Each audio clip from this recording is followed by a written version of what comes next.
He's got his dashiki on. We're on the stage another day. Book Lathe, #3, by Tony Coleman Brown and Julia D. Shaw.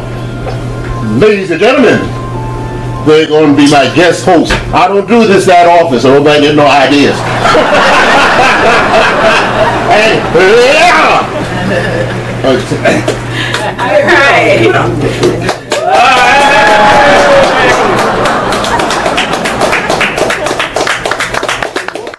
Greetings and hello and welcome to the Brother Lenny Show. And today we are the guest hosts. We are the ladies, the co-authors in the book, The Delayed But Not Denied series. Today I have with me co-author Julianne Farley, Miss Asia Williams, and Miss Julia D. Shaw. Several years ago, Julia and I got together and thought it would be a great idea to collect stories from everyday people. You know, we all go through trials and tribulations, and we all have a story that we want to tell. These ladies came together and shared their stories, and what we want to do is we want to hear from them. So introducing Miss Julianne Farley, who's going to tell us a little bit about herself, and going to tell us why she decided to participate in our anthology series. Okay, good afternoon, everybody. I decided to participate in this because I've been writing for a long, long time, and it needed to come out of my house and into somebody's book. So I got the opportunity through a friend to write a story, and I've been writing stories, and it has motivated me to keep on writing because I know at the end it'll end up like this and not underneath my desk in a box. So, you know, I wrote one story for this book, another story for this book, and in this book too, I wrote a story about why I am the way I am. My upbringing enabled me to be at the level I am today. I'm a 5th grade school teacher. I've been teaching for 27 years. The backbone that I have, I've had it since a child, which I see is lacking today in the kids. And those experiences have propelled me to sit in this seat, sharing the writing aspect of my spirit with you. So. And both your stories speak about your mother, who is a powerful influence in your book and in your writing. So tell us about Tootsie's Constitutions, which are in book 3. Okay, in book 3, I wrote a story called Miss Tootsie's Constitution. So my mother was old school for real, 1923, raised in the Bronx, and she didn't take no crap. And you had to listen to the Constitution or pay the consequences. And we all know what them consequences were back in the day. And she didn't care who saw me get my behind whipped in the street, who said what. I knew the rules. I better respect Bessie, Allie, Mary, Mr. John, Joe. You better not say anything back to anybody. I got something for you. So that's lacking today. Kids today can say what they want to us with no consequences. It's really very hurtful. And it's embarrassing to us as a people that there's no regard for where we came from. So that's what made me write Miss Tootsie's Constitution, because she told me I better not ever go against the Constitution. So. Which has stuck with you from today. Yep. And Julianne Farley is also a poet, an excellent poet. So once we close out, we're going to end with some poetry from Miss Julianne Farley. Yes, I'll be glad to share. AKA Sadie J. Sadie J. She has an alter ego. Yes. From back in the day. Sadie J. Yeah.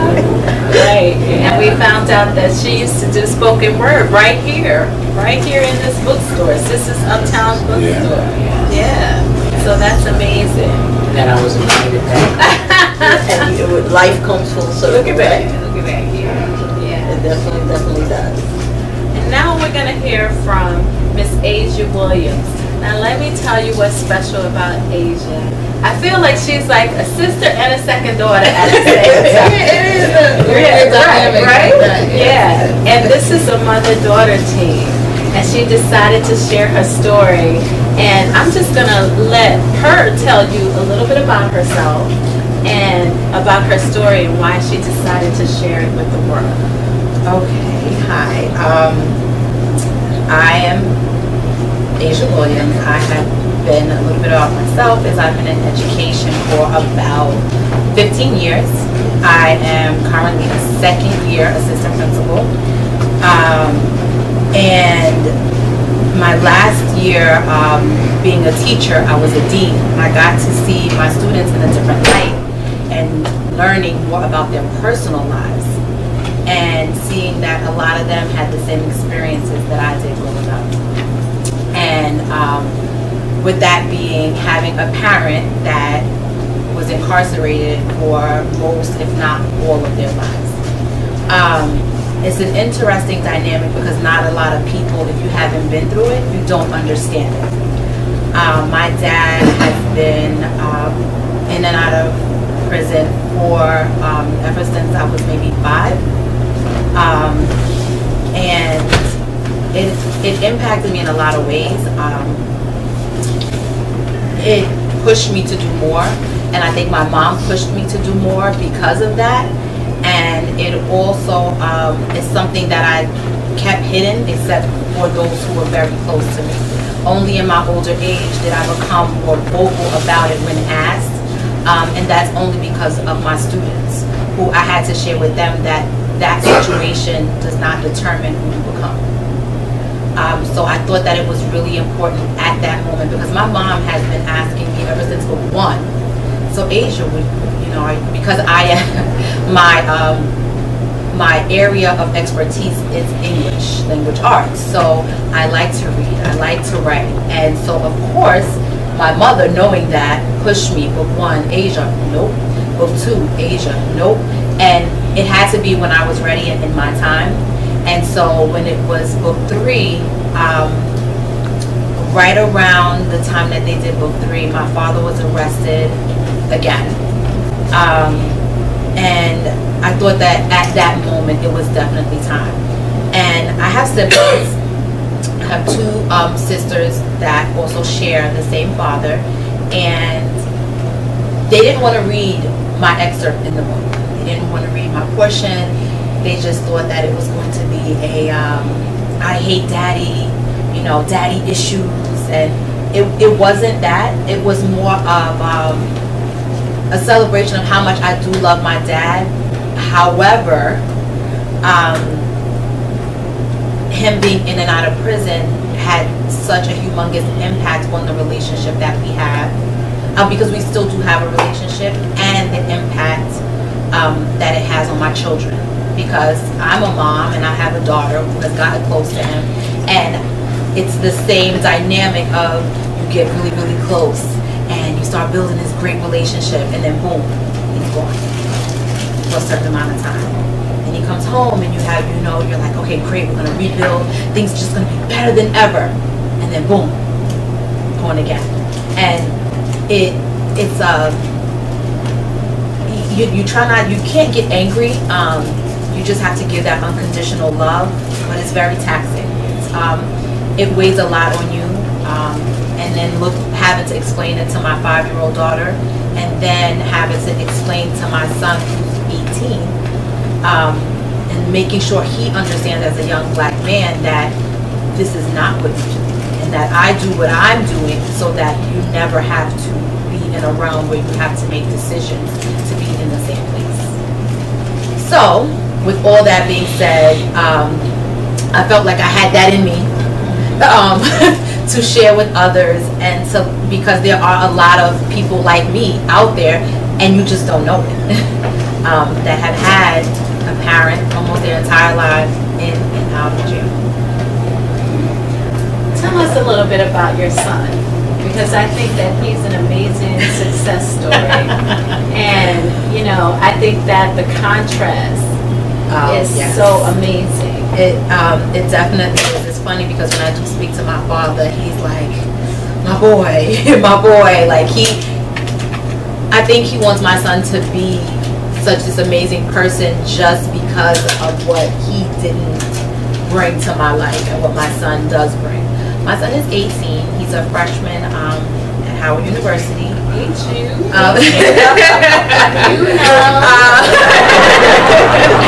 is a freshman. I had my son at 20 when I was in college myself, and of course the fear is that I wasn't going to finish. I did, and I just dedicated my life to making sure that he was the best that he could be. Myself and his father, because his father is very active in his life as well. But I think between the two of us, the combination, he has had celebrate his entire life. I tell people all the time, they're like, he's such a great kid. I'm like, listen, 50% is him. I will take, his dad and I will take, in my village, I cannot take anything away from my village. That helps me. That helps us. But 50% is him. It's intrinsic. It's in him. And it's good to know that, regardless of what he has seen and experienced with me, with my dad, and my dad being brought into his life as well, and then taken out, a male role model brought in and then taken back out, that he's managed to rise above that and want to be an amazing young man that's a role model for his sister and other young people like him. So, I'm looking at him like, boy, don't mess up. So it's a lot of pressure, but I'm really proud of him, and I really pray that I'm able to support him through his journey at HU, and that he sticks it out. All right, that's a pretty amazing. So now what I want to do is introduce Julia Shaw, and she will tell a little bit about her story.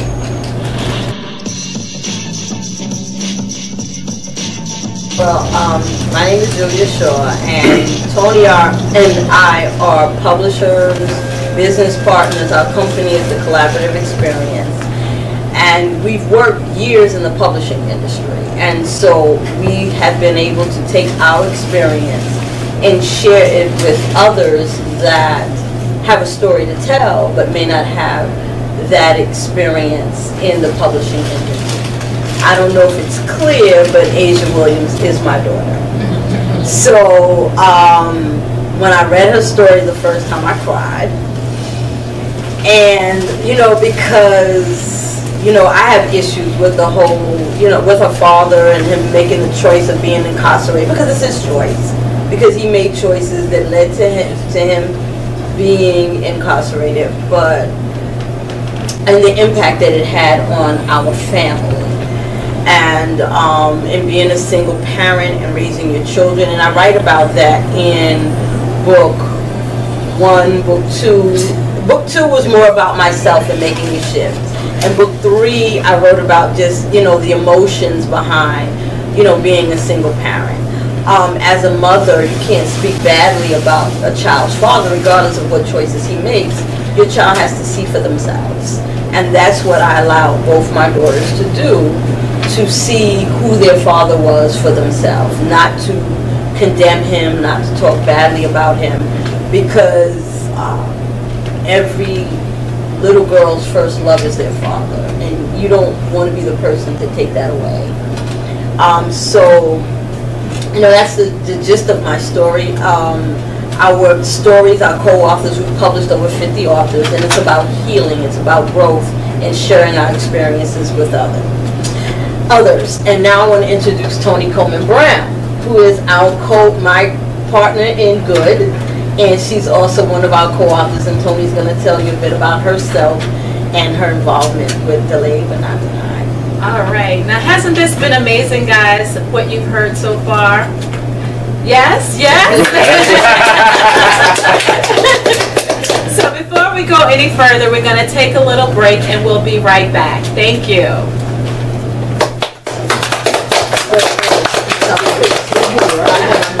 You haven't seen nothing yet. They're back. They're back. They're back. Ladies and gentlemen, my guest host for today's LMS show, Miss Toni Coleman Brown. Julia Shaw. Take it down. Go ahead, Toni. And we're back. We're excited today. You guys have heard from Julianne Farley, from Asia Williams and Julia DeShaw. Well, I'm Toni Coleman Brown, and Julia and I got together and formed a company called the Collaborative Experience, and we decided to put together these anthologies because we thought it would be great to hear the stories of other people. And delayed but not denied is a phrase that I often tell my kids because they always ask for stuff and they always want it now, now, now, now, now. Y'all know how that is? Can I get it now? When am I going to get it? You said you were going to get it yesterday. And then, you know, months may go by, then they get it. And I always say, you may have been delayed, but you weren't denied. So they always get what they want. Hence, they're spoiled right now. My story in this particular book is very dramatic. It's a story of my experience with domestic violence in high school. And I know that when you're in high school, you never would think that you would experience someone being abusive to you in a relationship. For me, it was very shocking. It was something that I totally didn't expect because this guy was someone that I had known for a long time. I dated from my freshman year of high school to my senior year of high school. And he didn't start getting violent until my junior year. Well, because I was raised with a mother and father who were pretty much no nonsense, I knew that what was going on wasn't right. So the third time he put his hands on me, I got out of the relationship. It wasn't easy, but I did.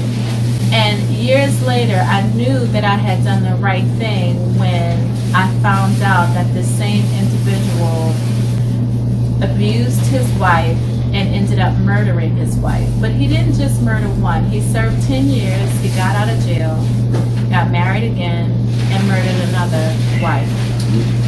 So I knew that I had done the right thing first and foremost, but I also knew that God had bigger plans for me. And I wanted to share my story because I wanted people to understand that when someone is hitting on you, that you don't have to accept that. And I wanted them to see that even a young person had the discernment to be able to walk away. And hopefully, if they could see a young person walking away, they could get the strength to walk away. So this story is very dramatic, and I think that a lot of people will get a lot out of it. Now, when it comes down to getting a lot out of it, I think that people will get a lot out of all of the stories in all three books. They are very diverse. They're different. They're stories about marriages and people getting in accidents and changing throughout marriage and becoming different people, and you having to walk away from people that you love. They're just amazing stories. But the thing that I love about all of them is the fact that everyone in each and every story, we laugh, we cry, but everyone gets through it. And that's the thing that I love the most. And I'm excited about this series, and I'm excited about where we're going to go next. Because in our books, we primarily had men and women. Now we're looking for stories from men. Julia and I are launching another book anthology called Our Stories, Our Voices, Black Men Speak Their Truth. And you hear from black women all the time. But what we don't hear from is a lot from black men. Black men rarely tell their stories. And we need to hear your stories because I think that a lot of the emotions that black men hold inside could benefit a lot of black women in understanding black men. And therefore, I think this is probably going to be one of our most important projects of them all. What do you say? I agree. Because it's about, our stories represent healing. They represent healing for the writer, they represent healing for the reader, and they also represent growth. So just like the sisters need a little healing, we feel our brothers need a little healing. So we all need healing, we all need growth. So we're really excited about that. And what we would like to share with you guys in closing is we have a gem right here who does amazing spoken word. And I'm going to grab her book. And I'm going to grab the book so she can share her poetry. Can share some poetry with all of you. It's Shady J from back in the day.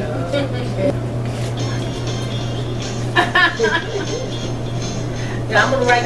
You know what? I'm gonna do this other piece called "Child of the '60s." How about that? Child of the '60s, where are you now?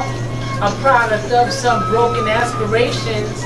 Martin Luther King's dream, let freedom ring, and all that talk about we shall overcome someday, and the beat goes on. Child of the '60s, somehow I see your face amongst the many distorted places. Those old tenements in those parks with no swings and no dreams. Not enough unity, not enough education. Why won't you help clean up your block? Don't you care? I can make it better for you. Don't you care about your baby, brother or sister, mother? Are you a father? Where's your friends? I can't sleep at night because I'm worried if you're going to kill my mother or my friend, maybe even me or my child. Ain't no stopping us now. Somebody shake me, wake me when it's over. Somebody tell me that I'm dreaming. We are drowning in a sea of misery. Our children are being starved, malnourished, in many ways rotting. Deprived of a mother and father because they won't talk to one another and be for real. We're going to be united. I love you and you love me. Then why are all our children running around messing up their minds like nobody gives a damn? Why don't they know they shouldn't throw things out of the window or hang out in those empty parks with no swings and no dreams? Empty, broken down slums. That's where the children play in the summer.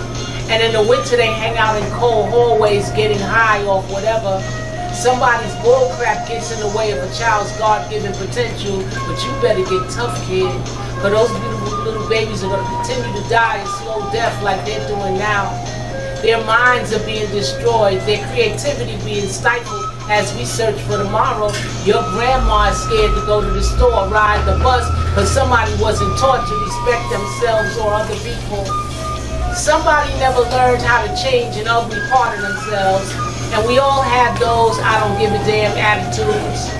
But when it threatens our very existence, when it threatens a baby's chance for some good things in the days of our lives, wake up everybody. No more sleeping in bed. The world has changed so very much from what it used to be.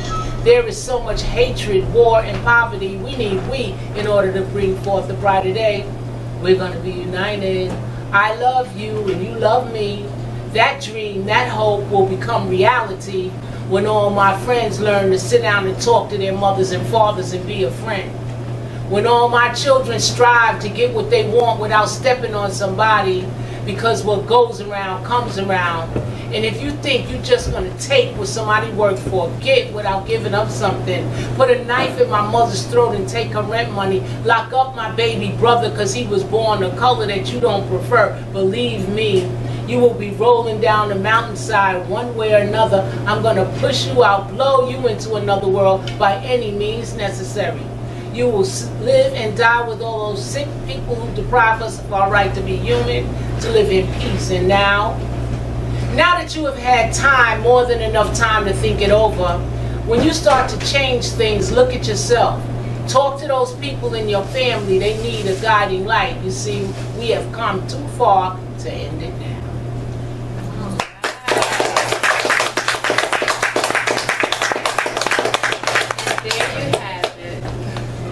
We'd like to thank Brother Lenny for this opportunity to share our stories, our voices, and just to be a part of the Brother Lenny Matthews Show.